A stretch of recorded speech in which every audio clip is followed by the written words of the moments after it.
Bonsoir à toutes et à tous. Non aux violences policières. Pour ce 10e samedi de protestation, les Gilets jaunes dénoncent la répression des forces de l'ordre. On compte pas moins de 2000 Gilets jaunes blessés depuis le début du mouvement, dont près d'une quinzaine qui auraient perdu l'usage de l'œil. Des Gilets jaunes moins nombreux mais plus structurés, avec un service d'ordre et un parcours précis déposé en préfecture. Mais les violences sont toujours là, avec des heurts, des gaz lacrymogènes, aujourd'hui à Rennes, Bordeaux, Caen ou Paris. C'est le sujet de cette émission de ce C'est dans l'air que nous avons décidé d'intituler ce soir « Gilets jaunes, le défi de l'ordre ». Pour répondre à vos questions, nous avons le plaisir d'accueillir sur ce plateau Christophe Barbier, éditorialiste politique à l'Express. En une semaine, la France est-elle ingouvernable ? Nous accueillons Alain Bauer, professeur de criminologie au Conservatoire national des arts et métiers. Vous enseignez également à New York et Shanghai. Paul Quignot, directeur délégué de la rédaction de Libération. Libération qui était consacrée hier à ces violences policières, avec cette une, près de 100 blessés graves. Circuler, il n'y a rien à voir. Et enfin, Vanessa Schneider, grand reporter au journal Le Monde, ainsi que pour M, le MAG. Christophe Barbier, c'est vrai que ces chiffres quand même sont très éloquents. 2000 blessés côté Gilets jaunes, plus de 1000 côté force de l'ordre. Il y a dans l'histoire, dans l'histoire récente, il y a des mouvements comme ça de protestation qui ont un tel bilan, qui sont aussi violents, avec aujourd'hui des violences encore. C'est sans doute un des mouvements les plus violents, marqués systématiquement par des incidents. Il faudrait y ajouter les dégâts matériels, il faudrait y ajouter les 10 morts, qui ont été des morts accidentelles sur des ronds-points, pas des morts intentionnelles, où quelqu'un attaque quelqu'un avec plus ou moins l'intention de le tuer, mais enfin quand même ça fait beaucoup de dégâts. Après, compte tenu du nombre de manifestants, on peut relativiser, compte tenu surtout du fait que c'est sur 10 week-ends successifs. Ouais. Et ça en fait un mouvement extrêmement long. On parle souvent de mai 68. Mai 68, c'est à peine un mois, parce que c'est assez concentré, les mouvements de rue, les mouvements de manifestation, même si c'était plusieurs fois par semaine pendant ce mois-là.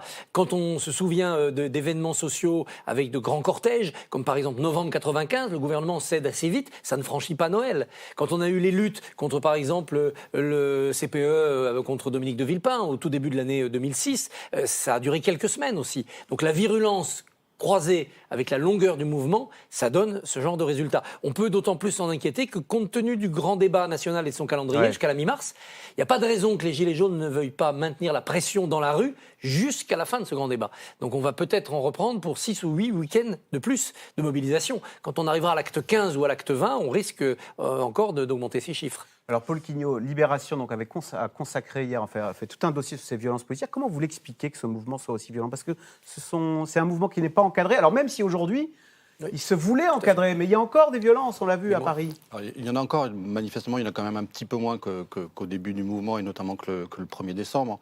Et alors c'est d'une part dû au fait que les manifestations des Gilets jaunes sont effectivement un petit peu encadrées. Il y a une espèce de service d'ordre avec des gilets blancs, donc ça, et le fait que les manifestations soient déclarées aussi en préfecture joue évidemment un rôle. C'est moins sauvage. C'est moins sauvage, mais c'est vrai que le mouvement est violent depuis le début. Il est violent physiquement dans les manifestations, mais il est aussi violent verbalement depuis le début, dans les commentaires, dans les échanges qui sont faits, dans les commentaires qui sont faits sur les réseaux sociaux. C'est vrai qu'on a atteint une violence assez inédite. Et pourquoi ? Parce que ce sont des gens qui n'ont pas l'habitude, parce que ce sont des gens exaspérés, parce que, peut-être on peut le dire, parce que ce sont les policiers qui envoient des bombes lacrymogènes et ils ne le comprennent pas. Il y a différents moments. Il y a eu des épisodes très violents dans la rue, notamment dus à la mobilisation de groupes radicaux, d'extrême gauche ou d'extrême droite. Et là, je pense au premier week-end, et notamment au 1er décembre. Je pense que la violence verbale est effectivement due à l'exaspération des gens contre la politique menée par le président de la République. Et il y a une espèce de filtre, il y a des filtres dans les discussions qui ont disparu, et ça, c'est assez inquiétant, en fait, je trouve. Alain Bauer, il faut reconnaître que dès la semaine dernière, vous nous aviez alerté sur le caractère violent de ce mouvement, dont on parlait finalement assez peu. Cette semaine, la polémique est montée.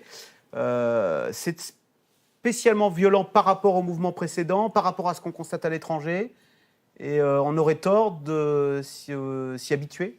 Bon, d'abord, la France est un vieux pays de jacquerie et elles sont toujours violentes. Toujours. On nous les oublie assez régulièrement, mais nous avons une longue histoire d'un affrontement régulier entre un État qui, en fait, ne commence à écouter que quand il est face à une opposition radicalisée, et une opposition radicalisée qui dit quand on n'est pas radicalisé, personne ne nous écoute, donc maintenant qu'on est violent, tout le monde nous entend. Donc la violence paye en France. En fait, la violence paye. Ce qui est très différent de la plupart des autres pays, ce qui explique à la fois la problématique de la manière dont la police gère des manifestations violentes qui existent relativement peu ailleurs, et où l'interposition est plutôt dans des violences communautaires que dans des violences contre l'État, ce qui est assez différent. Et puis, parce que le mouvement, c'est la coagulation de beaucoup de colères différentes, et puis de gens qui viennent surfer sur cet épisode social. En général, en France, un mouvement... Vous parlez des casseurs professionnels, des casseurs professionnels, des black blocs, de ceux qui ont des comptes à rendre, etc. Plus une génération qui est en train de naître du mouvement des Gilets jaunes et qui va vers la radicalité. Tout mouvement social produit une génération politique, une avant-garde radicalisée. C'est toujours comme ça. Alors évidemment, ils sont moins nombreux, mais plus déterminés, et ils s'allient à ce moment-là dans des épisodes de coagulation de la colère, qui n'est pas une conjonction des luttes. Ils ne sont d'accord sur pas grand-chose, en fait. Mais par contre, le fait d'être en colère, et d'être en colère contre l'État, qui est l'exutoire naturel, puisque l'État en France a dit qu'il s'occupait de tout, qu'il était responsable de tout, et qu'il était le seul à qui on pouvait s'adresser, eh bien, il a une communication directe avec des gens qui lui disent eh bien, puisque c'est comme ça, on va t'expliquer. Et là, on est dans une phase d'affrontement et de confrontation, qui est le mode de communication français de ce qu'on appelle ailleurs le dialogue social. Et vous le rappelez, la violence paye. Il y a eu 10 milliards de débloqués en mois de décembre. Vanessa Schneider, sauf que la différence, c'est que maintenant, il y a un grand débat qui a commencé. Donc, qui sont ceux qui manifestent aujourd'hui? Ce sont ceux qui ne veulent pas débattre. Est-ce que ce mouvement des Gilets jaunes, il n'est pas scindé aujourd'hui entre les jaunes qui débattent et ceux qui continuent de manifester? D'abord, il s'est effrité, il ne s'est pas scindé d'un coup, il s'est effrité tout au long puisqu'on voit que les mobilisations sont de moins en moins fortes week-end après week-end. Il s'est effrité parce qu'il y a des divergences, on l'a dit, ils sont d'accord sur rien, mais il y a des divergences au sein des leaders reconnus ou autoproclamés qui s'affrontent. Il y a les partisans du dialogue avec le gouvernement et certains qui veulent absolument continuer à s'opposer. Il y a une lassitude aussi de certains manifestants des débuts qui sont soit lassés qui ont peur de la répression policière également, donc ils sortent moins facilement de chez eux. D'autres qui sont hostiles par principe aux violences et qui ne veulent plus se mêler à des mouvements violents. Et enfin, une autre partie des Gilets jaunes qui estime que le gouvernement a fait des gestes significatifs avec ces 10 milliards d'euros dépensés, avec l'annonce d'un débat, et qu'il convient de voir ce qui passe. Alors là, ceux qui sont encore là, voilà ce que tous les samedis. Ce sont les plus radicalisés. Alors, je ne sais même pas si on peut parler de radicalité. Ce sont des gens qui veulent en découdre avec le pouvoir en place, avec les forces de l'ordre, qui ont pour seul mot d'ordre commun la démission du président de la République, qui veulent couper des têtes. C'est ceux qu'on... Voilà, Et alors, vous disiez... Donc là, on est en plus, c'est un peu festif, dans un noyau dur... Il y a des bouteilles qui circulent, enfin, il y a... extrêmement violent, qui veut en découdre, qui veut casser, qui veut s'affronter avec les forces de l'ordre, et qui veut la démission du président de la République, qu'il n'obtiendra pas. Donc... qu'on ne contentera jamais sur le fond des revendications. Et en effet, moi je vais tous les samedis voir un petit peu ce qui se passe, et quand ce noyau dur, il ne faut pas avoir de tabou sur le fait que l'alcool circule aussi, que ça échauffe les esprits, et que c'est toujours en fin de journée, en effet, qu'il y a des affrontements. Des affrontements qui sont souvent l'objet d'une infime minorité. C'est-à-dire il s'agit, il y a 2 week-ends, l'incendie qui était très spectaculaire visuellement, qui a été diffusé sur les chaînes d'infos en continu et à l'étranger, de scooters au milieu du boulevard Saint-Germain. Donc ce sont des images qui sont très spectaculaires, les images de feu sont toujours très spectaculaires. C'était le fruit de 5 individus qui ont à la va-vite ramassé des scooters et qui ont mis le feu. Donc souvent il s'agit juste ce qui est nouveau, de quelques c'est personnes. qu'il y a toujours une caméra pour filmer ce scooter, et il y a toujours ensuite alors, des chaînes d'infos. Il n'y a pas forcément une caméra, il y a toujours un téléphone, et eux-mêmes d'ailleurs, que ça soit les manifestants pacifistes ou ceux qui sont vraiment là pour en découdre, se filment. C'est-à-dire que là, je traverse encore Paris tout à l'heure, on voit tout le monde avec son téléphone à la main, les gens se filment. Ces violences sont très visibles maintenant. Ces violences sont très visibles et sont évidemment très marquantes et peuvent donner l'impression d'une capitale à feu et à sang et d'une insurrection généralisée. Alors, le lancement du grand débat n'y a rien changé. Bordeaux, Lyon, Rennes ou Paris, les Gilets jaunes sont une nouvelle fois descendus dans la rue. L'enjeu pour les manifestants, réussir leur démonstration de force tout en évitant la violence. Tour d'horizon de ce 10e samedi de mobilisation avec Lou Kiziela, Ariane Morisson et Myriam Zéhar.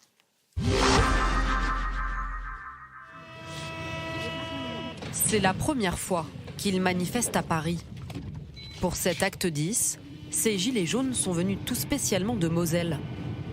Paris, tout un symbole pour Aurélie. C'est notre capitale, puis il y a l'Élysée.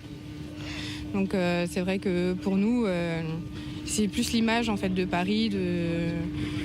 Macron est censé être ici, donc voilà. Et là, c'est quoi le but aujourd'hui pour vous ? Montrer qu'on est là et qu'on lâchera pas. Je pense, c'est bon, tout le monde est là ? Le petit groupe se dirige vers le point de rendez-vous fixé pour le départ du cortège, qui doit traverser la capitale. Ce n'est qu'à la sortie du métro qu'Aurélie s'autorise à revêtir le plus important. C'est vrai qu'on ne veut jamais le mettre avant parce que au niveau des forces de l'ordre, ils ont tendance à nous arrêter plus facilement. Donc maintenant qu'on est sur un point de rendez-vous... Le point de rendez-vous, c'est la place des Invalides, où des milliers de gilets jaunes attendent le coup d'envoi de cette 10e journée de mobilisation. On a besoin de déranger Paris, donc il ne faut pas courir, ok ? On a 15 km à faire. Une marche de 15 km qui débute à la mi-journée, au son de la Marseillaise et des porte-voix. On reste regroupés et on ralentit, s'il vous plaît. Voilà, on va leur montrer à tous, qu'on est disciplinés. Pour assurer cette discipline, les manifestants se sont organisés. Un service d'ordre assure même la sécurité. D'autres tentent de mener le cortège. Et pourquoi il faut s'organiser là ?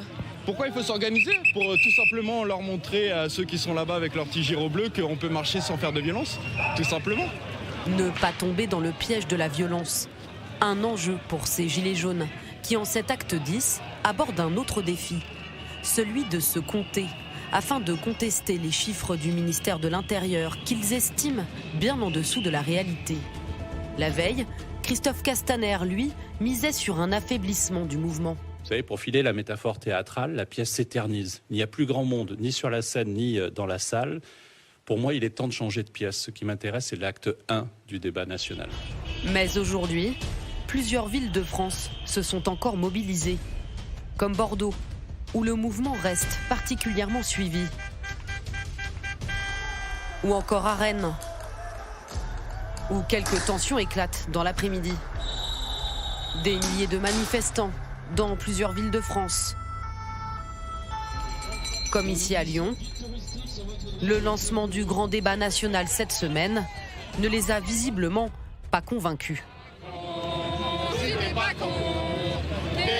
À Paris, Aurélie et ses camarades de lutte ont d'ailleurs un avis très tranché sur la question. Le grand débat, pour moi, c'est juste qu'il est en train de préparer ses européennes, c'est tout. Pour moi, c'est du n'importe quoi, c'est juste pour faire attendre, pour faire patienter les gens, et ça mènera à rien. Nous, ce qu'on voudrait, c'est qu'il y ait une dissolution de l'Assemblée nationale pour qu'on puisse, nous, à nouveau, revoter nos députés. Des gilets jaunes venus marcher dans le calme une grande partie de la journée. Mais en cette fin d'après-midi, des heurts ont éclaté, notamment à Paris, dans le 7e arrondissement.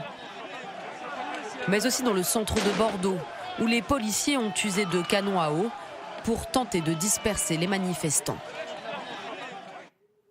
Alors, juste une question, Christophe Barbier, parce que pendant le reportage, j'étais surpris de voir qu'on voyait des drapeaux bleu, jaune, rouge, et vous m'avez donné la réponse. Oui, c'est qu'ils ont remplacé le blanc du drapeau bleu-blanc-rouge par le jaune des gilets jaunes. Voilà. Ça donne le drapeau roumain, mais c'est pas parce qu'il y a des Roumains dans les manifestations que c'est une manifestation pour le régime roumain. Des gens en train de chanter la Marseillaise avec le drapeau roumain. Voilà. De la même manière qu'ils ont remplacé liberté, égalité, fraternité par liberté, égalité, flashball pour dénoncer les violences policières, ce qui nous ramène à notre sujet. Moi, je ne suis pas sûre qu'il faille s'amuser de ça, parce que ça peut paraître comme ça anecdotique. Mais moi, je l'interprète quand même comme un vrai signal de défiance envers la République, envers la démocratie. Et l'un de ces symboles, à savoir le drapeau tricolore. Oui, le drapeau, c'est quand même, c'est le drapeau de la République française. Avec ce paradoxe que le blanc venait de l'héritage monarchique, sur le drapeau bleu, oui, blanc, non, mais rouge. je suis pas sûre que ça ait été pensé, mais il y a quand même une volonté de se réapproprier les symboles de la République pour en faire ses propres symboles, qui est un signe de défiance qui est assez inquiétant. Même si, Vanessa, on l'a vu dans le reportage, Vanessa Schneider, il y a un service d'ordre qui s'est constitué. Ça, c'est nouveau. Il n'y avait absolument pas ça au début.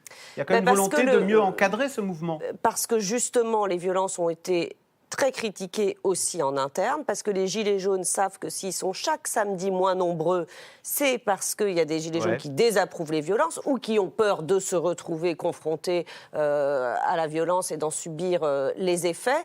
Donc c'est un enjeu pour eux, évidemment, de s'organiser.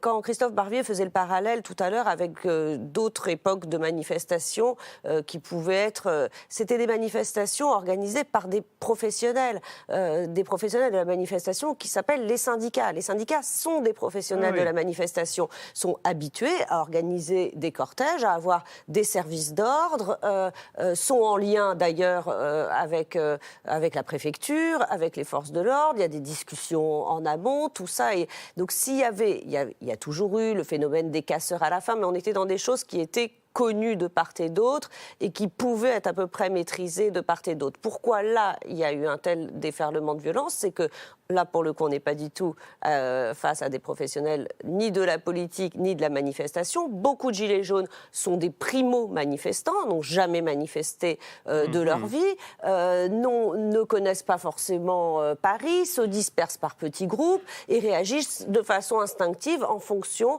des barrages des forces de l'ordre. Et du coup, ça fait des manifestations qui sont à la fois dispersées et qui peuvent dégénérer sous le fait de quelques petits groupes énervés. Mais vous avez raison, c'est ce qui fait le caractère unique et imprévisible de ce mouvement des Gilets jaunes qui dure depuis maintenant 2 mois. Alors justement, question de téléspectateurs, Christophe Barbier, que faire pour arrêter ces samedis de violence? La violence, elle profite du cortège. Si il n'y a plus de cortège, il n'y a plus de violence. Donc il faudrait que les cortèges s'annulent. Or, la seule chose qui peut aboutir à l'annulation des cortèges, à l'arrêt de toute manifestation, Emmanuel Macron ne peut pas le donner aux manifestants. C'est sa propre démission. Ou, comme on l'a entendu, la dissolution de l'Assemblée nationale qui ferait passer dans un processus électoral. On peut penser que les manifs s'arrêteraient pour se consacrer à la campagne. On n'en est même pas sûr. Donc évidemment, c'est bloqué. Tant que Macron n'aura pas démissionné, il y aura des manifs. Tant qu'il y aura des manifs, il y aura probablement des éléments qui viendront dedans pour casser à la fin du cortège. En profitant dans les premiers temps de la désorganisation, ça on est en train d'en sortir avec ce service d'ordre, des itinéraires déclarés, en profitant aussi d'un phénomène d'immaturité.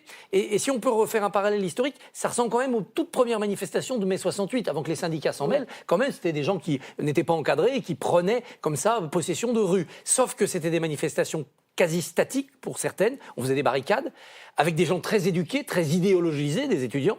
Et puis, il n'y avait pas le phénomène des casseurs. On ne pillait pas les commerces pour partir avec du butin. Et tout ça, évidemment, a donné, au mois de novembre, mois de décembre, des violences totalement différentes aujourd'hui de ce qu'on avait à l'époque. Alors, Alain Bauer, Vanessa Schneider le disait tout à l'heure, c'est le fait d'une infime minorité, vous disiez, ces violences.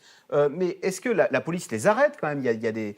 Alors, qu'advient-il de ces gens qui sont arrêtés? Ils sont condamnés ensuite par la justice ou on les relâche parce que, faute de preuves évidentes? Alors, d'abord, arrêter quelqu'un, ça ne veut pas dire... parce que l'une des façons d'arrêter le mouvement, c'est peut-être qu'il y ait des sanctions pénales à la clé un peu sévères. Il y en a des lourdes prononcées. Alors, beaucoup d'interpellés. Il y a eu un peu moins de 10 000 gardes à vue, ce qui est beaucoup. Il y a un certain nombre d'entre eux où il y a de quoi les envoyer devant des magistrats, normalement en comparution immédiate, ou quand ils ne le souhaitent pas, comme notre boxeur... en report d'audience. Christophe Détinger, oui. Voilà. Et puis, il y a des condamnations, mais avec des dossiers. Or, il se trouve que quand vous avez 50 gilets jaunes, dont un certain nombre lancent des projectiles. C'est quoi, c'est les pavés qui ramassent à il y a Paris beaucoup de boules de pétanque aussi, c'est une activité récurrente, beaucoup de mobilier urbain, beaucoup de casses d'objets, d'utilisation d'objets divers et de casses de ce qui va autour.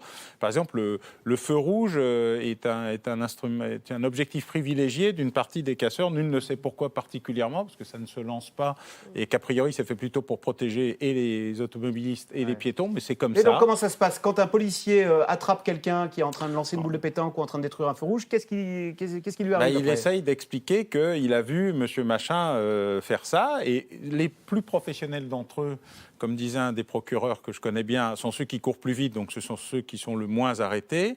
Les autres sont ceux qui ont une parfaite connaissance du processus pénal, donc qui mettent en cause l'ensemble de « c'est pas moi, vous pouvez pas le démontrer, vous pouvez pas le prouver », qui ont par ailleurs des avocats qui sont eux-mêmes des militants, et donc qui sont en situation de venir défendre leur dossier. Et de ce point de vue-là, la justice fonctionne plutôt bien. Elle n'est pas vraiment une justice aux ordres du pouvoir. Elle condamne relativement peu et de manière plutôt assurée dans des conditions. Donc, c'est pas facile à faire condamner, quoi. C'est ça. C'est pas facile. Quand il y a des faits considérables, c'est pas facile. Vous avez l'air de dire que les condamnations étaient lourdes.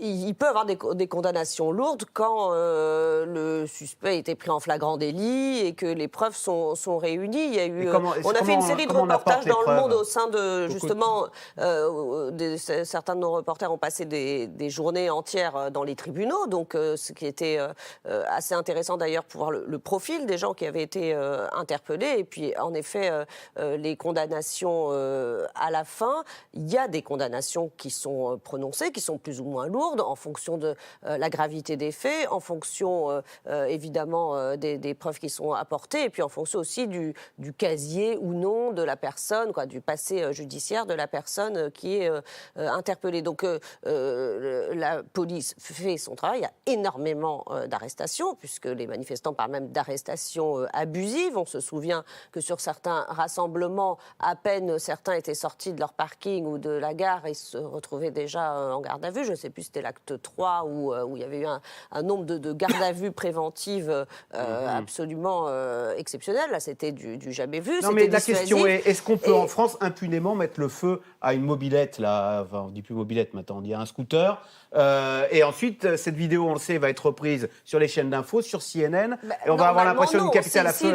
Si l'auteur, si celui qui crame l'allumette et se fait interpeller par les forces de l'ordre, et il y en a quand même beaucoup, il y en a beaucoup qui se font interpeller, ils passent devant un tribunal, ça peut avoir aussi un effet dissuasif. Nous, dans ceux qu'on avait suivis dans les tribunaux, certains se mordaient quand même un peu les doigts de s'être laissés aller, parce que tout le monde ne souhaite pas finir au tribunal avec une condamnation. Il n'y a pas que des gens qui ont des profils de délinquants dans ces gilets jaunes. Il y a des gens, des fois, il y a des professionnels de la casse, qui soient issus de l'extrême gauche ou de l'extrême droite. Qui arrivent à s'en sortir, avait l'air de dire Alain Bauer. Qui connaissent un peu mieux la machine, mais qui peuvent être également condamnés. Mais il y a aussi des gens pour qui c'est la première fois qu'ils se retrouvent en face des forces de l'ordre, interpellés et devant des juges, et qui, a priori, n'ont pas envie de s'y retrouver une seconde fois. Donc, je pense que la justice fonctionne de façon assez efficace. Paul Quignot ? J'avais plus envie de réagir par rapport à votre question précédente sur comment arrêter ces violences. Ouais. Christophe a répondu, mais il y a eu une première réponse budgétaire à la grogne sociale. Il faut maintenant apporter une réponse politique à la grogne politique qui existe, parce que ce mouvement, il est divers. Il est bien sûr parti de cette histoire de carburant et de mécontentement social, mais il charrie aussi tout un tas de choses qui signifient la défiance des citoyens par rapport à la politique. Elle se creuse d'année en année, et les manifestations, elles cesseront aussi si le gouvernement apporte des réponses à ça. Et alors, quand hier Emmanuel Macron à Souillac dit peut-être sur les 80 km/h on s'est trompé. Voilà, alors c'est là où le débat est paradoxal, parce que Christophe a raison. En fixant cette échéance de mi-mars, le président donne toutes les raisons aux Gilets jaunes de manifester tous les samedis jusqu'à ce moment-là. Il a fixé un horizon, donc ils vont continuer de manifester. Et en même temps, on voit bien, là, alors qu'il a commencé que depuis quelques jours, que le débat va donner l'occasion de lâcher petit à petit des choses sans que les décisions soient forcément prises, parce qu'ils ne vont pas en prendre avant la fin officielle du débat. Mais ce n'est pas un hasard si le président a parlé des 80 km/h, ce n'est pas un hasard s'il a parlé de l'ISF. Et je pense que ce type de choses peut aussi contribuer à faire baisser la tension et à faire baisser le nombre de manifestants chaque samedi. Christophe Barbier, comment avez-vous jugé hier cette réunion à Souillac où le chef de l'État donc, a répondu à 600 maires dans le Lot-et-Garonne ? C'était un peu le clou de la réunion de Normandie à Grand-Bourgtheroulde. Ouais. C'est une réunion qui avait un double avantage, je pense, à la fois pour les Gilets jaunes et pour Macron. Pour Macron, ça lui redonne un peu d'oxygène politique, il reprend la main, il donne l'impression qu'il est à l'initiative. Et puis si ce grand débat se passe bien, les 11 réunions qui lui restent et puis les petites réunions organisées de ci, de là, il peut reprendre un tout petit peu le poil de la bête. Je pense que c'est pas inutile pour le mouvement des Gilets jaunes, notamment dans sa première dimension sociale et économique, c'est qu'à travers les maires, et notamment les maires de tout petits villages ou de toutes petites villes, ça met en propos structurés, assez clairs, très précis dans les revendications, des propos qui, sur les ronds-points ou dans les manifs, sont forcément beaucoup plus confus.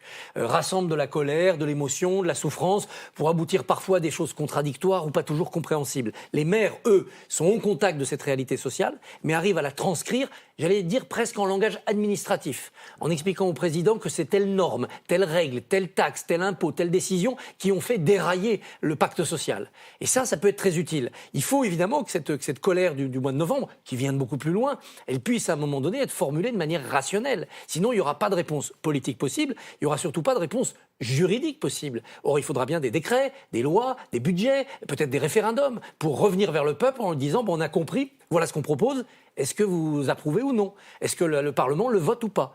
Et ça, je pense que l'étape des maires, de la grand-messe avec les maires, est assez utile.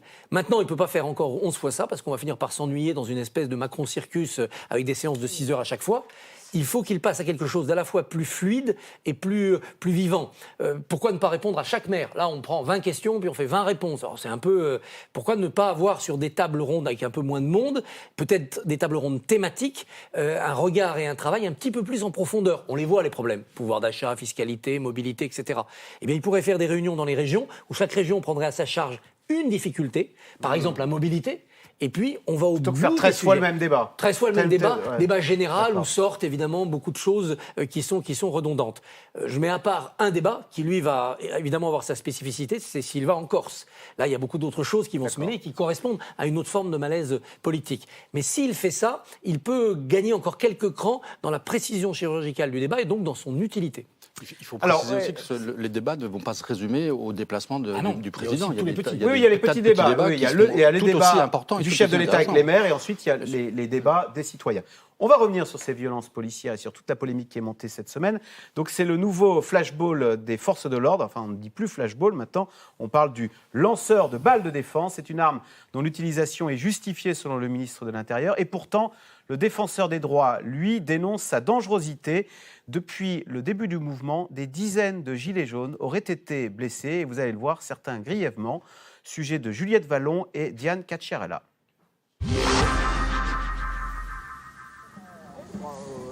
Sébastien Messina, 26 ans, a encore du mal à y croire.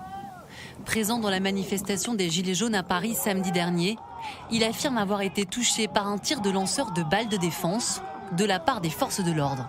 Voilà, là où je me vois, je suis à droite de l'image, je suis devant la police, je les nargue et bon, c'est rien de méchant, rien de mal. Et là, il me tire dans la tête et je tombe par terre inconscient. Voilà. Opéré dès le lendemain, ce déménageur a dû se faire prescrire 30 jours d'interruption totale de travail.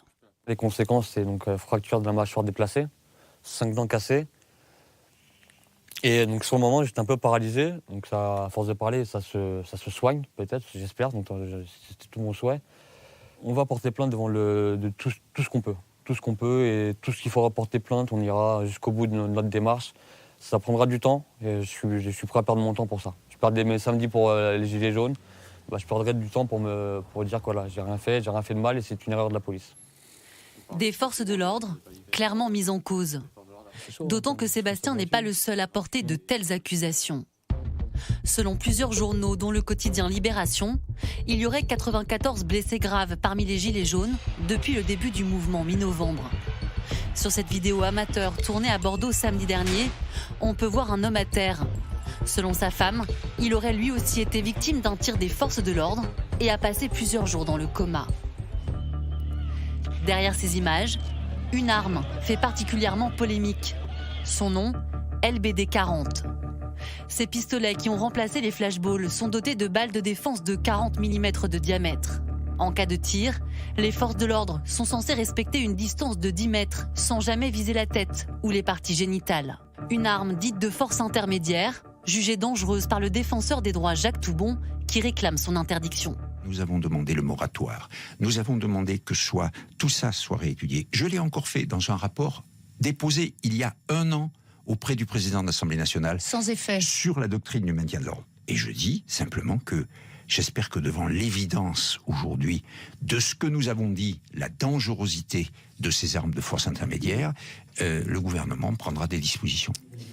Hors de question, répond le ministre de l'Intérieur, qui défend l'utilisation des pistolets LBD 40. La réalité, c'est quoi ? C'est que si vous supprimez les moyens de défense à nos forces de l'ordre, il leur reste quoi ? Il leur reste le contact physique, et il y aura certainement beaucoup plus de blessés, où il leur reste l'utilisation de leurs armes de poing, qui est la solution ultime. Un discours appuyé par le syndicat policier SGPFO. Pour sa déléguée nationale, les forces de l'ordre sont obligées de s'adapter à de nouvelles formes de manifestations. L'usage du LBD, c'est parce qu'on a un contexte de manifestation et de contestation sociale qui est de plus en plus forte. On est constamment en train de fustiger selon les chiffres, sans contextualiser. Pourquoi est-ce qu'on ne parle pas du nombre de blessés parmi les policiers ? Pourquoi est-ce qu'on ne parle pas du nombre de mutilés parmi les policiers ? Pour ou contre l'utilisation des armes à force intermédiaire. Un débat dont s'est emparé ce journaliste, spécialiste du maintien de l'ordre.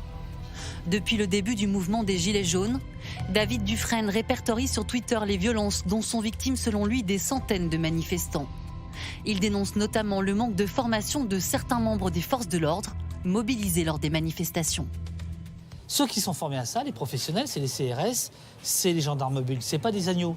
Mais au moins, ils ont une doctrine. Au moins, ils ont une façon de manœuvrer. Et ce qu'on voit à Paris, à Toulouse, à Bordeaux, à Rouen, chaque samedi, c'est des policiers en civil, de la BAC, de la BRI, la sécurité publique, des commissariats, qui viennent en renfort des gendarmes mobiles ou des CRS et qui font n'importe quoi, qui font strictement n'importe quoi en matière de maintien de l'ordre. Selon l'IGPN, la police des polices, 78 enquêtes ont été ouvertes suite à des plaintes pour violences policières dans le cadre des manifestations de Gilets jaunes. Voilà, petite précision, le gilet jaune à terre qu'on a vu à Bordeaux est sorti du coma ce matin. Alain Bauer, question téléspectateur. En ce qui concerne les LBD, donc les lanceurs de balles de défense, est-ce qu'on est passé d'une arme de dissuasion et de défense à une arme d'attaque et de répression ? Alors en fait, il y a 3 problèmes dans cette affaire. Il y a les armes, leurs usages et leurs utilisateurs. Nous avons un condensé des 3 problèmes en même temps. Une partie de ces armes sont utilisées dans des conditions où elles n'ont jamais été prévues d'être utilisées, y compris du point de vue de leurs concepteurs et de ceux qui les vendent. Une partie des utilisateurs... Alors c'est-à-dire parce que... Une partie de ces armes ont été faites pour être utilisées à distance très lointaine, dans des conditions extraordinairement précises et spécifiques.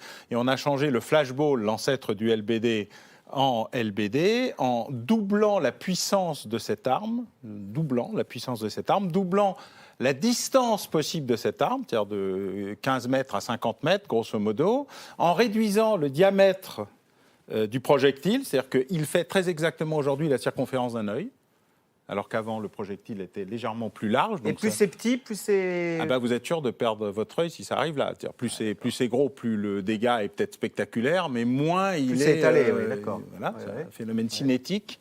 Et puis, deuxièmement, parce que les utilisateurs, et ça c'est très vrai, sont relativement peu ceux pour qui ces armes ont été inventées, les CRS et les gardes mobiles. Mais attendez, on les donne à tout le monde, ces armes, à des gens qui n'ont même... Dans la configuration actuelle, il est vrai que la plupart des usages inconsidérés et injustifiés de cette arme, alors je précise les chiffres, c'est 1700 blessés chez les manifestants, 1000 chez les policiers. Parce que là, on parle du LBD, etc. Oui, donc, mais alors, forcément, je peux vous faire aussi la boule de pétanque et autres usages de ce que reçoivent les policiers. Non, mais oui, c'est un autre sujet. C'est vrai, mais c'est une arme. D'accord. Voilà. Et on n'a pas encore de lanceurs de boules de pétanque, au sens technique du terme, mais on a beaucoup de gens qui en lancent. Oui. Et qui, de ce point de vue-là, ne se posent aucun problème sur le fait de prendre... C'est-à-dire que si les policiers lançaient des boules de pétanque sur les manifestants, les dégâts seraient les mêmes. On en parlerait avec détermination alors qu'il n'y aurait aucun moyen la question, technique c'est, de le est-ce qu'il y a gérer. un usage disproportionné de la force du côté Il y a de un ceux qui sont usage censés... disproportionné de la force de ceux qui ne sont pas censés s'en servir.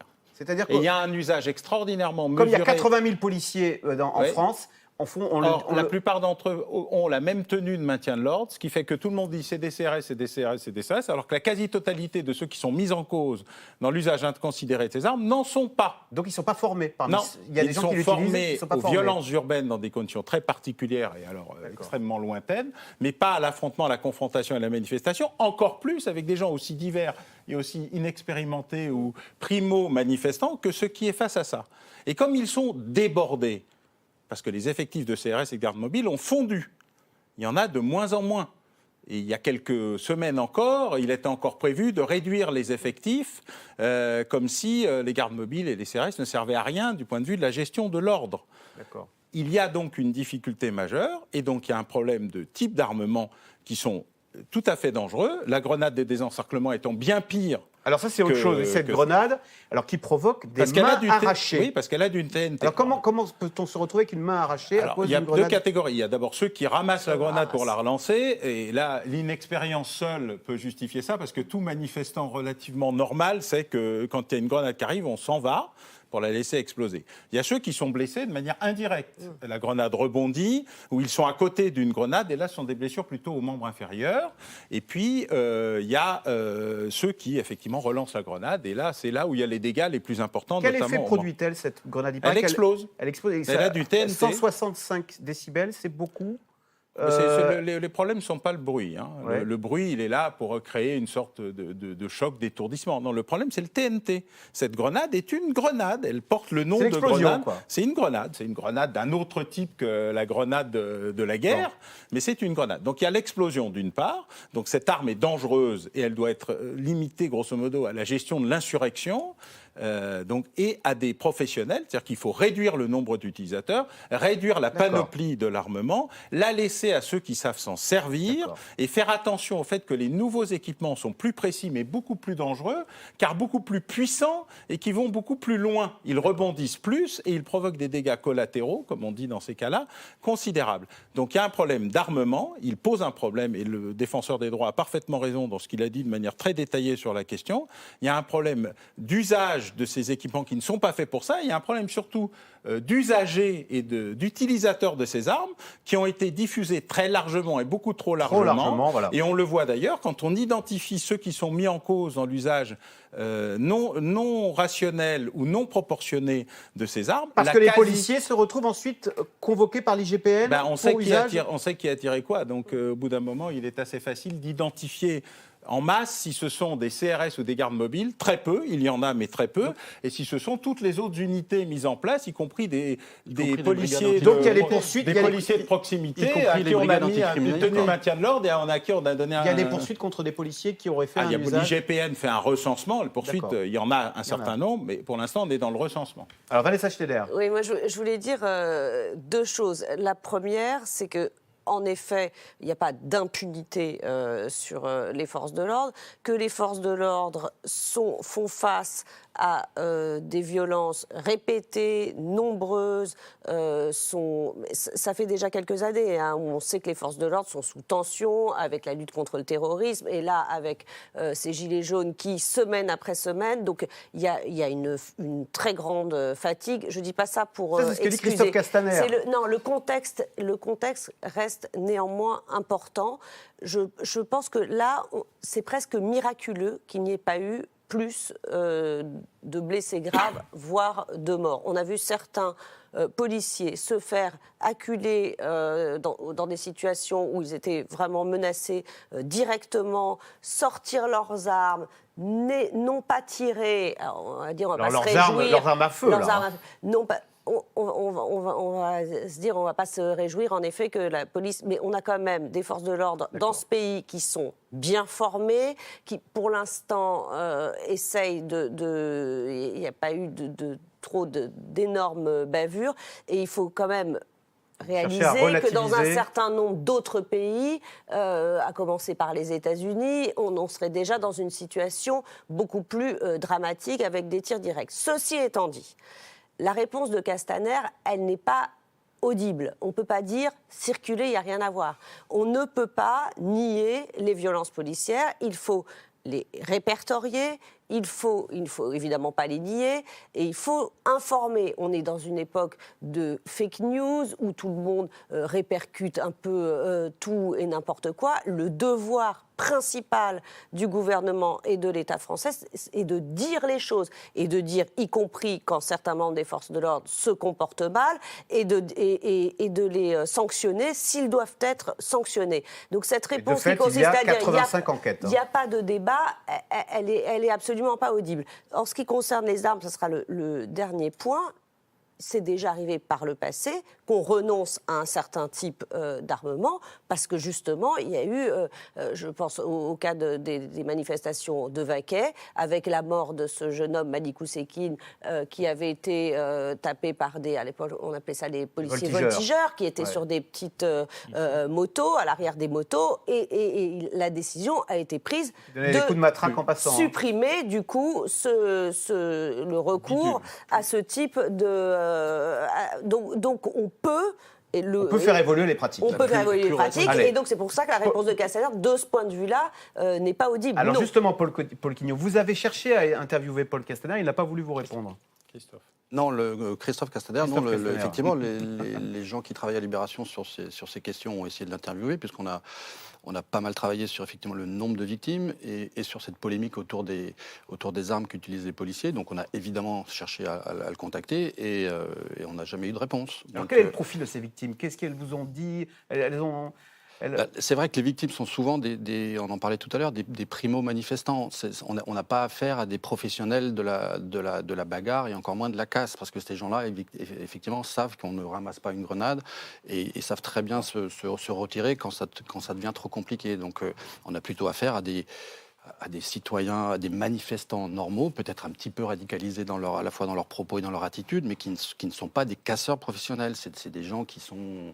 Il y a des ferronniers, il y a des tailleurs de pierre, il y a des fonctionnaires Justement, on voyait ce matin là, dans le journal, dans Le Parisien, on avait interviewé un apprenti en chaudronnerie qui avait malheureusement perdu sa main. Oui. Et son père est abasourdi. Ce qui n'est pas acceptable, tout blessé est un blessé de trop, de part et d'autre. Oui, tout blessé est un blessé de trop, et toute violence est une violence de trop. Sans blessé grave, c'est quand même beaucoup en quelques semaines. Et ce qui est frappant, c'est qu'on parle d'armes dont que la police française est la seule à utiliser dans ce type de circonstances. Là, je pense notamment à la grenade dont on parlait tout à l'heure, qui contient de la TNT. Aucune police européenne ne l'utilise dans des conditions de maintien de l'ordre. Est-ce que les autres polices sont l'objet de telles attaques, ou comme disait Alain Bauer, on vous lance des boules de pétanque et des pavés? Je pense qu'en Allemagne, au Danemark, il y a aussi des manifestations violentes, il y a des mouvements d'extrême... Comment font-ils alors pour se défendre les policiers? Je ne suis pas spécialiste du maintien de l'ordre, mais il y a des techniques de maintien de l'ordre très différentes, et c'est là où... Des canons à eau, il paraît en Allemagne, très puissants. Canons à eau, on parle de techniques de désescalade et d'essayer de faire baisser la conflictualité dans les cortèges. Il y a forcément d'autres manières de faire, puisque, y compris pendant ce mouvement, la tactique policière elle-même a évolué, puisque avant les très graves incidents du 1er décembre ou du 8, je ne sais plus, on avait affaire à une police qui était plutôt statique autour des cortèges. Il y a eu un changement de doctrine, donc c'est bien la preuve que les choses peuvent être remises en question, elles le sont par les autorités. Pourquoi ne pourraient-elles pas l'être un petit peu plus, alors que effectivement... Dans l'usage et dans une démocratie comme la nôtre, ça n'est pas possible d'avoir un discours politique tel que celui de Castaner qui dit il n'y a pas de problème, tout est proportionné dans la réponse des forces de l'ordre. Il n'y a rien à voir, comme vous criez à Libération. Moi, je pense que le LBD est condamné et qu'il va rejoindre le bidule et le flashball au grenier des ustensiles de la police. Parce que si on ne veut pas accuser les hommes, dire que c'est les hommes qui s'en sont mal servis, accidentellement ou volontairement, en visant trop haut, il faudra bien dire que c'est le matériel qui pose un problème, qu'il est inadapté. Et donc, on sera obligé de s'en séparer. Alors, il faut bien considérer qu'il faut quand même écouter les policiers qui disent entre les armes lointaines, le canon à eau, les grenades, la lacrymogènes et le combat corps à corps, il faut bien qu'il y ait quelque chose d'intermédiaire. Donc il faudra bien trouver quelque chose. Et on sait qu'en matière de police, trouver le bon équipement, être sûr qu'il va être efficace, avoir les budgets, l'acheter, le faire venir et former les gens, ça prend un certain temps. Donc je pense que le LBD va servir jusqu'à la fin de l'épisode Gilets jaunes. Mais je ne serais pas du tout surpris que dans 1 an ou 2, on voit son remplacement par quelque chose d'autre qui reste peut-être à inventer, qui soit beaucoup moins dangereux pour les manifestants, notamment pour ne pas causer ces blessures graves, mais protecteur quand même pour les policiers. C'est-à-dire qu'ils ne soient pas obligés, en cas de péril à courte distance, à utiliser leur arme à feu. Rappelez-vous, en haut de l'avenue Georges V, les motards qui sortent leur arme à feu, parce qu'ils n'avaient rien d'autre. Ils tombaient de leur moto. S'il y avait eu un coup de feu tiré, on basculait dans autre chose. Et là, c'est en effet le sang-froid des forces de l'ordre qui a fait la différence. Donc il faudra bien trouver un équipement qui permette, dans la moyenne distance aux policiers de riposter, de neutraliser, en gros de mettre KO pour pouvoir après arrêter les gens, sans mettre en péril ni les manifestants violents, ni a fortiori ceux qui passent par là. Quand on voit des séances d'entraînement au LBD, on a l'impression qu'ils s'entraînent uniquement sur des cibles statiques, des mannequins à 15 ou 30 mètres. Il n'y a pas un seul manifestant statique dans des scènes de violence. On court et en plus on se baisse puisqu'on se met à l'abri des projectiles ou des gaz. Et donc forcément, même un policier qui fait bien son travail et qui vise le bassin, il peut frapper une tête. Et ça, on ne pourra plus l'accepter. Et c'est le matériel qu'il faudra changer puisque les hommes, eux, resteront des hommes. Alors, violence également à l'égard des politiques. Ces dernières semaines, une 50aine de députés de La République En Marche ont été victimes d'intimidations, lettres d'insultes, domiciles tagués et même menaces de mort. Une équipe de C'est dans l'air a rencontré l'un d'entre eux, Philippe Huppé, il est député de l'Hérault. Son espoir que le grand débat apaise les tensions. Reportage à Addissan, c'est dans l'Hérault, de Paul-Rémy Barjavel et Stéphane Lopez. Pour le courrier, il y a autre chose à part la lettre d'insulte là ? Pour Philippe Huppé, député de La République En Marche, l'ouverture du courrier réserve quelques surprises. Des lettres d'intimidation aux messages sans équivoque. Bande de sales cons de LREM, vous allez payer cher vos crapuleries de hausse de la CSG contre les retraités et votre hypocrisie de hausse des taxes sur les carburants. Tôt ou tard, les mafieux, on vous sortira à grands coups de pompe dans le cul. C'est un des plus gentils, celui-là. Oui. On me dirait, ça c'est mal, et je te propose autre chose, ça je comprendrais. On peut rentrer dans un dialogue. Là, on ne me demande pas de dialoguer, c'est presque de la menace. Une menace qui est montée d'un cran ces dernières semaines. La façade de son domicile est régulièrement taguée. Mort à Macron... C'est compliqué parce que c'est ma maison et ma famille habite là et voilà ce que je vois tous les matins quand je me lève. Quand je sors de chez moi et que mon fils sort de chez moi, voilà ce qu'il voit. Philippe Huppé fait partie de la 50aine d'élus de la majorité pris pour cible depuis 2 mois. Un phénomène inquiétant pour le député. Il y a une paix civile qui est en train de disparaître. Une façon de faire de la politique plus apaisée qui est en train de disparaître, j'ai l'impression. J'espère que je me trompe et que ce n'est que ponctuel. Peut-être pas. Alors comment continuer son travail de député sereinement ? Élu en 2017 à plus de 58% des voix face à un candidat du Rassemblement national, Philippe Huppé parcourt sa circonscription pour aller au contact des citoyens et des élus locaux. Car lui mise sur le grand débat pour apaiser les tensions. Ce jour-là, il rencontre un maire de son département. Il y avait 2 points, les dossiers importants pour la ville, et savoir si tu voulais qu'on fasse une réunion ici avec des gens qui ont envie de dire quelque chose dans le grand débat qui est en train de s'organiser. Peut-être qu'il y a des Lamaloisiens qui veulent dire quelque chose.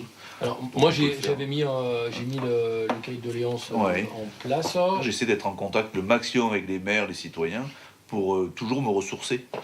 C'est le plus important. Se ressourcer en permanence pour être meilleur au niveau national. Alors on peut, comme c'est dit, ne pas tout le temps être d'accord, mais en tout cas à un moment il faut qu'on puisse se retrouver autour de la table pour en débattre et en discuter.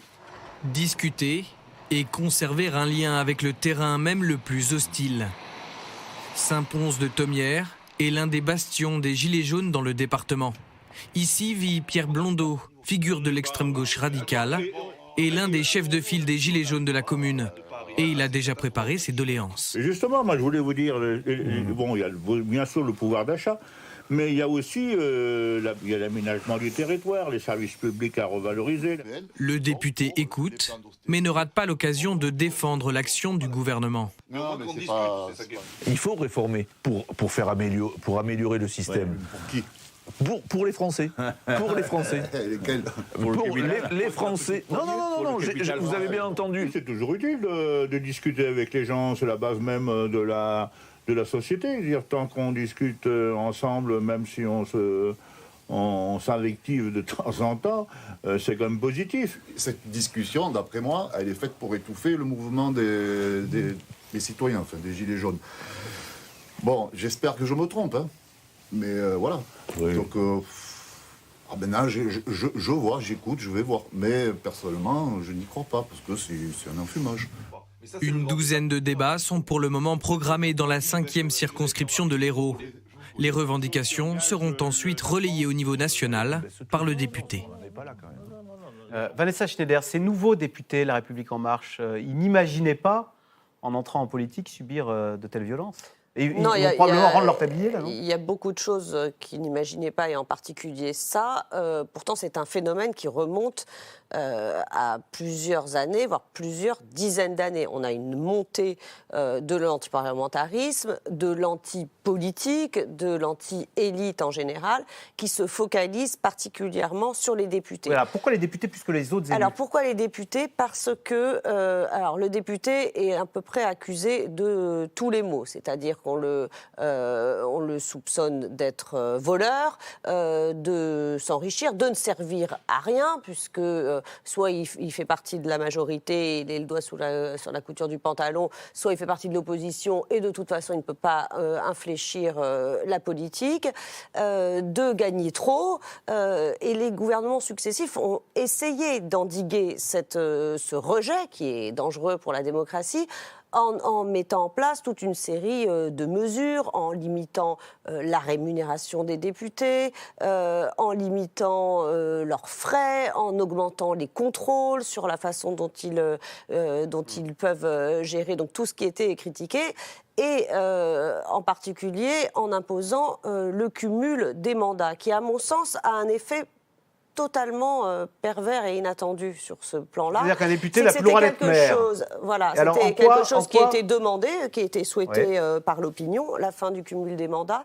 Et je pense que le fait d'avoir dissocié justement ces deux fonctions l'enracinement local et la représentation parisienne encore plus vulnérable, parce qu'en gros, le député est perçu comme déconnecté, il ne sert à rien, c'est-à-dire qu'on ne peut pas, autant son député maire, on pouvait lui demander d'aider dans une démarche de logement, d'emploi, de faire passer des messages, soit à son parti, soit à Paris, soit à l'Assemblée nationale. Le député qui est plus que député n'a plus cette fonction-là de proximité. C'est pour ça qu'on voit que les citoyens en colère, les Gilets jaunes en particulier, préfèrent discuter avec les maires.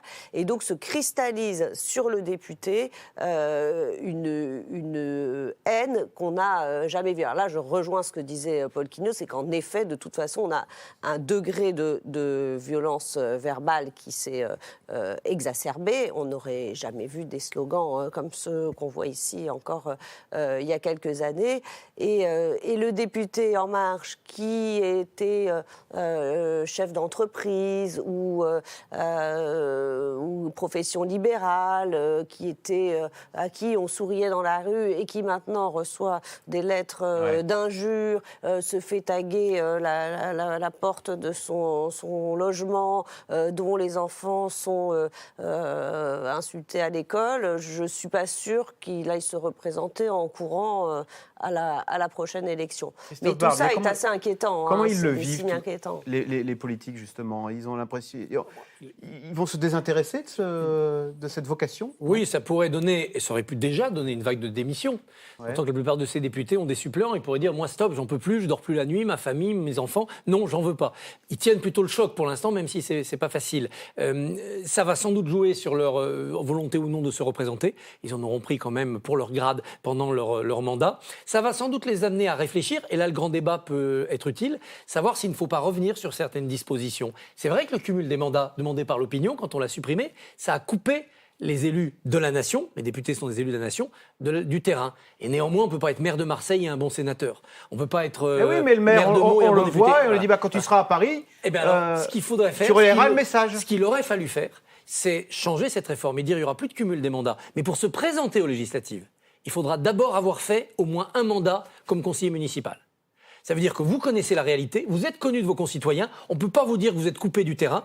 Et cette expérience-là, de 6 ans ou 12 ans, vous allez la mettre au service des lois de la nation en allant à Paris. Et vous serez député dans la rue, les gens vous interpelleront parce qu'ils vous connaîtront comme ancien adjoint au maire ou ancien conseiller départemental ou municipal. On n'a pas voulu faire cette réforme de montée en grade, on se retrouve avec des députés qui sont inexpérimentés, déracinés. Alors, soyons honnêtes, les Français ont applaudi en 2017 quand ils ont vu la majorité En Marche, avec des jeunes gens, avec beaucoup de jeunes femmes qui n'avaient jamais fait de politique. On voulait du vent frais, on voulait du neuf, et ben on en avait. Puis même maintenant, on reproche de ne pas avoir d'expérience et de ne pas connaître le terrain. Maintenant, ils reçoivent des lettres d'insultes. C'est un peu contradictoire. Après, sur la violence, c'est vrai qu'il y a toujours eu un anti-parlementarisme depuis longtemps. Il n'atteint pas forcément la haine collective du 6 février 1934, où l'Assemblée nationale a failli être renversée. En revanche, sur des menaces de mort, et ça c'est spécifique, on a vu un exemple de lettres, mais ce qu'il y a sur les réseaux sociaux, c'est 10 fois pire. Sur les menaces de mort, je ne m'en souvenais pas pour des raisons politiques. Que des députés chargés de dossiers sensibles, par exemple un rapport contre la mafia ou contre le blanchiment d'argent, ou un rapport sur le terrorisme ou le communautarisme, reçoivent des menaces individuelles pour ce qu'ils faisaient. Ouais. Ça arrivait. Là, c'est pour ce qu'ils sont. C'est pour ce qu'ils sont. Ils sont députés, à la limite on s'en fout de connaître leur étiquette politique. S'ils sont députés, ils sont voleurs, corrompus, incompétents, méchants, etc. Et ça, c'est très inquiétant. Allez, il y a juste une autre mesure dont on n'avait pas vu les effets aussi et qui a, à mon avis, fragilisé la position des députés, c'est le quinquennat. Avant, le fait que les députés soient élus dans la foulée du président de la République, ils passent pour... la majorité soutient le président, donc il y a une espèce d'effet mécanique. Et on n'a plus cette respiration qui avait... et là, on va faire balle neuve au bout de 5 ans. Exactement. Même pas au bout de 5 ans, c'est-à-dire, oui, ou si on faisait dissolution comme avait fait Jacques Chirac. Mais à l'époque du septennat, il y avait forcément dissociation entre le mandat parlementaire et le mandat présidentiel, ce qui permettait aux citoyens en colère qui voulaient changer de type de politique d'élire une majorité de députés et de changer la politique du pays sans attendre la fin du mandat du président. Et ça, c'est quelque chose auquel on n'avait pas du tout anticipé, mais qui à la fois fragilise les députés et fragilise le débat public tout entier, puisqu'on voit bien que du coup, on cherche d'autres façons de laisser faire changer la politique les gens s'exprimer, en allant sur les ronds-points. Puisqu'il n'y a plus le moyen d'aller à l'élection, choisir une nouvelle majorité. Allez, tout de suite, on revient à vos questions. Alors, le grand débat national est-il un grand bluff pour stopper le mouvement des Gilets jaunes ? C'est le risque, quoi. C'est un des risques, oui. Paul Quignot ? C'est évidemment un risque, enfin c'est pas un risque, d'ailleurs c'est le calcul politique d'Emmanuel Macron d'être dans une contre-offensive par rapport aux manifestations. Donc ça c'est de la politique. En revanche, il peut avoir une utilité, y compris par rapport à ce qu'on vient de dire sur la violence à l'égard des politiques, parce que moi j'ai été quand même très surpris de lire les premiers reportages sur les débats qui ont eu lieu au-delà des shows du président. Donc, les débats de citoyens. Les débats de citoyens organisés par ici un maire, là un député, parce qu'il y a quand même des députés qui en organisent. Et il se passe des choses dans cet endroit-là. C'est-à-dire que des gens qui ne pensaient pas pouvoir se parler vont pouvoir le faire. Donc je trouve que ça, c'est déjà un élément de réponse au divorce qui est profond entre les citoyens et la classe politique. Et l'autre enjeu de ce débat, donc, c'est aussi évidemment le point d'arrivée. Et on en parlait sur les institutions, le quinquennat, les mandats, le cumul des mandats. Ça sera une porte de sortie pour le président aussi de la République de nettoyer ou en tout cas de revigorer les institutions qui en ont besoin. Le RIC Le RIC, je ne sais pas, mais en tout cas, que la démocratie participative n'est pas un danger pour la démocratie représentative. Et je pense qu'on est en arrière de la main dans la pratique de la démocratie participative dans ce pays. Et il faut la prendre comme quelque chose de positif et pas comme un danger. La démocratie représentative doit évidemment rester le socle principal de notre fonctionnement politique. Mais on ne doit pas avoir peur de débattre et de donner la parole aux citoyens. Justement, question aux téléspectateurs. Les Gilets jaunes ne veulent-ils pas, avant tout, la création d'un RIC ? C'est un mot d'ordre qui est apparu tardivement. après les mots d'ordre économiques et sociaux, mais qui est devenu très très important. Et le RIC, je pense, maintenant fait son chemin. C'est-à-dire, on le voit dans le débat entre Macron et les maires, qu'on ajoute de la démocratie participative, voire directe, à la démocratie représentative, tout le monde en est d'accord. Ce qui existe pour l'instant dans la Constitution n'est pas praticable. Il faut trop de signatures avant, de citoyens, trop de parlementaires après, c'est une usine à gaz. Tout le monde est d'accord, mais on ne le fait pas. Voilà. De là à aller vers une sorte de référendum permanent où n'importe qui pourrait révoquer n'importe quel élu dans ce pays, il y a une mesure à trouver. Il faut trouver quelque chose qui soit à la fois praticable et qu'en cas de sujet de société qui mobilise une vraie opinion représentative du territoire et de la sociologie française, il n'y ait pas d'obstacle technique. Ni le nombre de signataires nécessaires pour que le sujet soit étudié, ni le calendrier qu'on l'on imposera à ce sujet. 2019, lancez-vous, pourriez avoir un référendum cette année? Non, c'est trop tôt pour un référendum de ce type-là, parce qu'il faudra quand même le temps de l'organiser. En revanche, moi je pense que Macron aurait intérêt et a la possibilité de faire le 26 mai en même temps que les européennes, un référendum ou des référendums de validation de certaines propositions qui sortiront du grand débat. Soit des référendums obligés. Vous pensez qu'en même temps que les élections européennes, êtes-vous pour ou contre? Alors par exemple, je ne sais pas, telle proposition... par exemple, le vote blanc reconnu comme vote exprimé. Le vote obligatoire. C'est pas une obligation de faire un référendum pour ça, c'est pas dans la Constitution. Mais il pourrait faire un référendum. Toucher la Constitution impose un référendum par l'article 89, ça c'est compliqué, il faut le vote des deux chambres. On n'aura pas le temps avant les européennes, mais ça pourra arriver plus tard. En revanche, depuis la réforme inspirée par Philippe Séguin en 95, on peut faire, par l'article 11, des référendums sur les sujets d'organisation des pouvoirs et des services publics. On aurait pu poser des questions sur l'école, on aurait pu poser des questions sur la laïcité. Donc Macron pourrait très bien choisir, et ça s'organise très vite. Le référendum sur Maastricht est organisé en quelques semaines. Il pourrait revenir devant les électeurs en disant « Vous l'avez proposé par le grand débat, je l'ai mis en forme parce que ça partait un peu dans tous les sens, donc la formulation qu'on retient avec les chambres, c'est celle-là, et je vous demande de me confirmer que vous le voulez bien. » Et ça serait une formidable entrée en matière pour qu'ensuite, il y ait un référendum d'initiative citoyenne. On pourrait faire, par un référendum classique, article 11, l'acte de baptême des futurs référendums d'initiative citoyenne ou référendums dits populaires. Comment convaincre des gilets jaunes qui ne croient plus en personne ni en rien? C'est la fameuse question qui est ressortie dans plusieurs reportages, c'est cette question de le débat, c'est de l'enfumage. Et c'est le grand défi d'Emmanuel Macron, c'est de montrer que ce grand débat n'est pas de l'enfumage et qu'il en sortira quelque chose. C'est une tâche qui n'est pas aisée parce que le niveau de défiance est extrêmement fort, que nous sommes en plus dans un pays où on est coutumier quand il y a un problème, soit de nommer une commission, soit de commander un rapport pour endormir des colères et finalement il ne se passe pas grand-chose derrière. Donc il ne faudrait pas, ça serait en effet catastrophique que ce grand débat qui est unique, nouveau, donc qui suscite forcément de la curiosité et des attentes, n'aboutisse finalement à pas grand-chose, ce qui conforterait les Gilets jaunes, en tout cas certains d'entre eux, que le seul moyen d'obtenir des choses est de l'obtenir par la violence. Les leaders historiques des Gilets jaunes organiseront-ils leur propre débat? Il n'est pas question pour l'instant. Certains le font. Jacqueline Moreau. Oui, Jacqueline Moreau, il y a le mouvement du 17 novembre qui essaye d'organiser ici un débat. Ici, on fait remonter des cahiers de doléances pur gilets jaunes. D'autres vont dans le grand débat. Il y a quand même quelque chose qui a changé depuis le début de l'année 2019. C'est qu'une bonne partie des gilets jaunes veulent passer à une phase constructive. Pas forcément se diluer dans le débat du président, mais au moins montrer qu'ils ont des idées et qu'ils sont capables de les écrire, de les rédiger. Donc tout ça peut à terme donner une plateforme globale française, jaune et non jaune, assez intéressante. Que peut et ne peut pas faire la police face à la violence de certains manifestants? Quelles sont les consignes données aux policiers? Je suis policier, quelqu'un est violent devant moi, alors? Ça dépend. Ça dépend de la ligne choisie par le ministère de l'Intérieur et surtout la préfecture de police quand on est à Paris. La ligne peut être l'évitement absolu, je veux pas de mort, je veux pas de blessés, je fais la tortue et j'attends que ça tombe. Ça peut être, j'ai compris, ça marche pas cette affaire, je vais aller de manière extrêmement préventive, extrêmement mobile, et je rends les forces mobiles plutôt que de les laisser statiques. Et donc ça a été l'épisode 3, beaucoup d'interpellations préventives, beaucoup d'opérations de renseignement, je dilue le nombre de meneurs potentiels, et donc du coup je réduis... En amont, bien sûr. Ça peut être l'opération, je demande au procureur une autorisation spéciale qui est issue de la loi antiterrorisme et de l'état d'urgence d'urgence, mais dont on peut se servir aujourd'hui. Puis il y a le débat sur le retour de la loi anti-casseurs. Un truc qui a été annulé en 1980, qui n'a pas résisté au Conseil constitutionnel dans un épisode récent, où on essaye de considérer qu'une manif, c'est comme un stade, c'est-à-dire de transformer un lieu fermé en lieu ouvert, et où on pourrait interdire à des gens d'aller manifester, ce qui ne tiendra pas 3 secondes au Conseil constitutionnel, 12 minutes à la Cour européenne des droits de l'homme. Bon. Par contre, il y a des petits sujets sur les fichiers anti-casseurs, sur les dispositifs préventifs qui peuvent donner beaucoup plus de résultats et surtout remettre la police en situation d'être normalement armée avec des gens entraînés et équipés et pas se servir de n'importe quoi, n'importe comment.